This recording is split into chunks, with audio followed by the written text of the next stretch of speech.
Assalamualaikum warahmatullahi wabarakatuh. Ngaji Wali kembali mempersembahkan kisah Siti Jenar untuk para pemirsa. Semoga kisah-kisah yang kami persembahkan dalam channel ini dapat dijadikan sebagai inspirasi dan dapat diambil pelajaran untuk lebih mendekatkan diri pada Allah Subhanahu wa Ta'ala. Dalam episode ini, kita akan berbagi kisah tentang kenapa Wali Songo membungkam dan menolak ajaran serta pandangan Syekh Siti Jenar. Ada masalah apa sebenarnya dengan ajaran Syekh Siti Jenar hingga membuatnya dijatuhi hukuman mati oleh pemerintah Demak Bintoro dan Wali Songo? Ikuti video ini sampai dengan selesai agar tidak terlewatkan setiap bagian penting dari kisah ini. Namun sebelum kita lanjutkan, jangan lupa untuk like, subscribe, dan tekan tanda lonceng untuk mendapatkan pemberitahuan saat kami update video terbaru. Subscribe dan like dari sahabat sekalian akan membantu kami untuk mempersembahkan video-video berkualitas dan bermanfaat lainnya untuk para pemirsa. Kontroversi yang menyelimuti kisah hidup Syekh Siti Jenar menurut sebagian pendapat memang dibuat oleh penguasa Demak ketika itu, juga oleh Wali Songo, agar tokoh yang satu ini tidak diagung-agungkan, juga agar ajarannya tidak dilestarikan oleh pengikutnya. Terdapat beberapa alasan yang menyebabkan ajaran dan pandangan Syekh Siti Jenar dibungkam dan tidak boleh diajarkan. Ngaji Wali mencoba untuk merangkum tentang alasan-alasan tersebut yang diambil dari berbagai sumber referensi. Alasan-alasan tersebut antara lain: Syekh Siti Jenar memiliki pandangan bahwa syariat tidak berlaku dalam kehidupan ini, melainkan berlaku setelah manusia menjalani kehidupan baru setelah kematian. Menurut Syekh Siti Jenar, kehidupan di dunia ini adalah kehidupan fana atau semu, dan kehidupan setelah kematian adalah sebenar-benarnya kehidupan. Menurutnya, kematian adalah sisi lain dari kehidupan, namun sekaligus adalah satu dari yang sama. Ibarat dua sisi keping mata uang yang keduanya tidak dapat dipisahkan antara satu dengan yang lainnya. Karena itu, bagi mereka yang sadar, kematian adalah nama lain dari kelahiran. Sebab mereka yang mati di dunia ini pada hakikatnya lahir di dunia lain yang lebih luas dan lebih abadi. Seperti bayi yang lahir dari alamnya yang sempit dan gelap di dalam kandungan ibu, dan kemudian lahir ke alam dunia. Syekh Siti Jenar juga memiliki pandangan bahwa kehidupan yang sebenarnya adalah kehidupan ruh, dan kehidupan di dunia ini adalah kehidupan yang diwarnai dengan penderitaan karena adanya jasad yang merupakan pengikat bagi ruh. Jasad inilah yang membuat manusia merasakan penderitaan, rasa sakit, rasa kecewa, rasa sedih, dan lain sebagainya. Saat terjadi kematian, jasad akan kembali ke asalnya, membusuk dan menyatu dengan tanah. Sedangkan ruh akan hidup abadi bertemu dengan Tuhan. Menurut Syekh Siti Jenar, semua yang ada di alam semesta ini sebenarnya adalah mayat. Setelah kematian, ruh tidak lagi terikat dengan jasad, karena jasad akan menyatu dengan tanah. Karena memang dari tanahlah jasad tersebut berasal, dan jasad akan kembali kepada asalnya. Alam kubur menurut Syekh Siti Jenar berasal dari bahasa Arab qabara, yang artinya memendam, menyembunyikan, atau tempat untuk menyembunyikan sesuatu. Kehidupan di mana tempat banyak orang menyembunyikan kejahatannya yang merugikan orang lain dan tak mau mengakuinya. Pemahaman seperti itu ditelan mentah-mentah oleh para pengikut Syekh Siti Jenar, yang kemudian menyebabkan banyak pengikutnya yang masih awam dalam pengetahuan agama berpikir untuk segera menemukan kehidupan yang sebenarnya setelah kematian. Oleh karena itu, mereka melakukan berbagai macam cara untuk mendapatkan kematian. Menurut cerita, untuk mendapatkan kematian tersebut ada yang melakukan bunuh diri, membuat kekacauan di tempat-tempat keramaian agar terjadi perkelahian dan dengan harapan datangnya ajal. Ada juga yang saling bunuh, melakukan kejahatan agar ditangkap oleh penguasa dan dijatuhi hukuman mati dan lain sebagainya.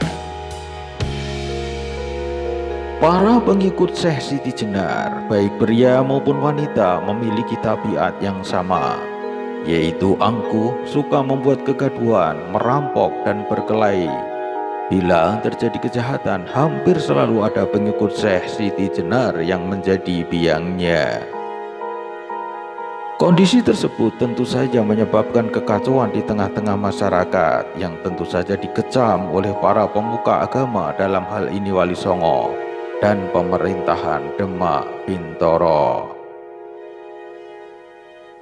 Pandangan Syekh Siti Jenar tentang kehidupan dan kematian seperti yang telah dijelaskan di atas jelas bertolak belakang dengan pandangan Islam, sebagaimana yang diajarkan oleh Wali Songo yang mengajarkan bahwa syariat itu harus dijalankan di dunia sebelum manusia menjalani hidup baru pasca kematian.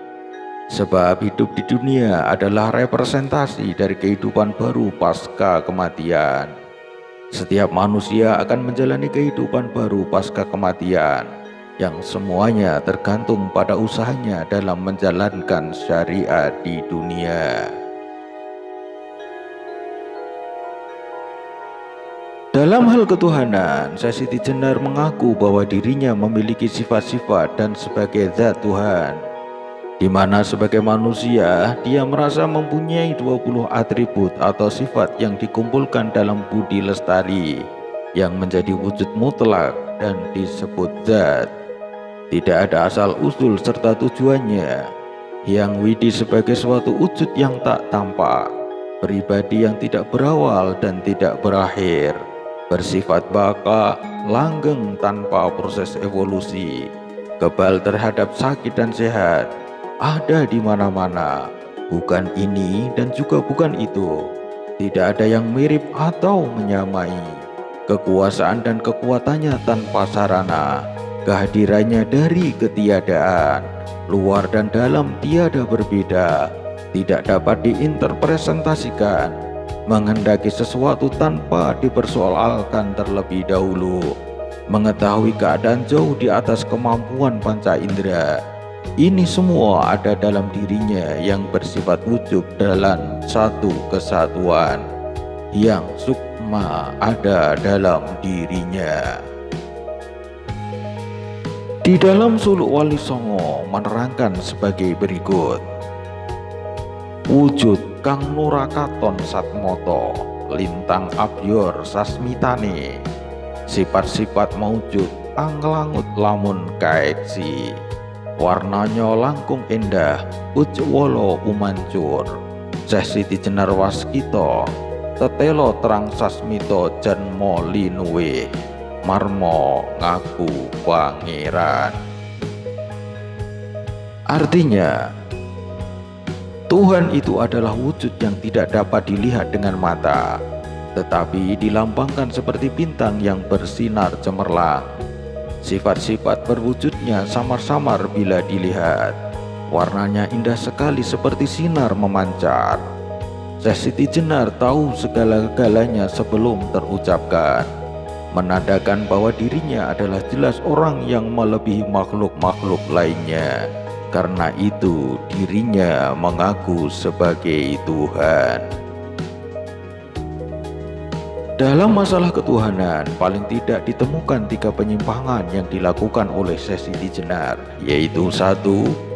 Saat dimintai menemui para wali, dikatakan bahwa ia manusia sekaligus Tuhan, bergelar Prabu Satmoto.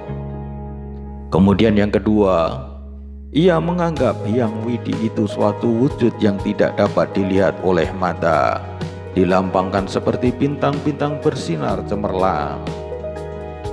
Warnanya indah sekali, memiliki 20 sifat yang terkumpul menjadi satu wujud mutlak yang disebut zat, dan itu serupa dengan dirinya. Jelmaan zat yang tidak sakit dan sehat, akan menghasilkan perwatakan kebenaran, kesempurnaan, kebaikan, dan keramah tamahan.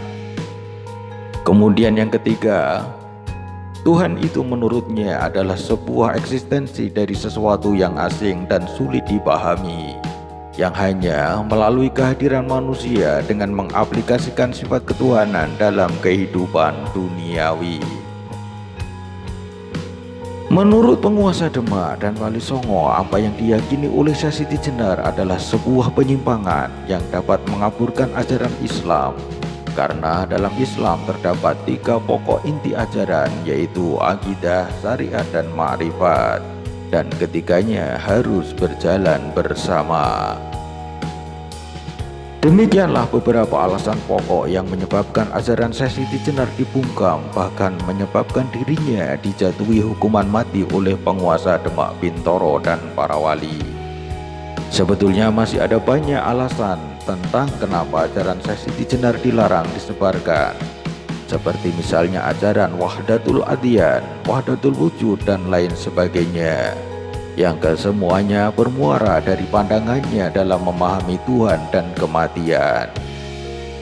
Dalam video selanjutnya, insya Allah Ngaji Wali akan mencoba untuk mengungkapnya untuk para pemirsa. Demikianlah alasan kenapa dakwah Syekh Siti Jenar dibungkam dan ajarannya tidak boleh disebarkan. Semoga apa yang kami sampaikan kali ini dapat memberikan manfaat dan tambahan pengetahuan untuk para pemirsa. Amin, amin, ya Rabbal Alamin. Wassalamualaikum warahmatullahi wabarakatuh.